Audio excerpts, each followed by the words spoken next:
आज विश्व प्रसिद्ध रथयात्रा बा नंदीघोष यात्रा सारा विश्व में पालित होइथिबा बेले आज साबर श्रीक्षेत्र ठारे भी एही नंदीघोष यात्रा महासमारोह रे पालित होई जाइछि। प्रथमे मंदिरर द्वार फिटा परे रीतिनीति अनुसार पूजा अर्चना करा जिबा परे मंगल आळती करा जायथिला और परे रथ यात्रा पाई मां विमलांकठू आज्ञामाळ अणाजिबा परे प्रथमे सुदर्शन परे बलभद्र तापरे माता सुभद्रा और शेषरे प्रभु जगन्नाथंक पहंडी विजय करा जायथिला और परे तीनी रथरे आदिवासींक गाँ मुखियांक द्वारा छेरा पहरा करा जायथिला।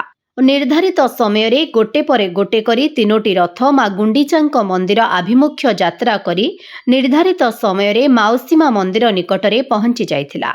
कोरापुट जिलापाल मनोज सत्यवान महाजन और जिला एसपी रोहित शर्मा समेत मंदिर प्रशासन ए उपलक्षे उपस्थित थिले। सबुठु बड़ कथा हैला आदिवासींक द्वारा अणा जाइथिबा भोगकु तीनी ठाकुरंकु पूजा अर्चना करा जाइथिबा बेले प्रशासन तरफरु गाँ मुखियांकु सिरिपा पिंधाई सम्मानित करा जाइथिला। पुलिस प्रशासन सुरक्षा व्यवस्था तदारक करिथिले।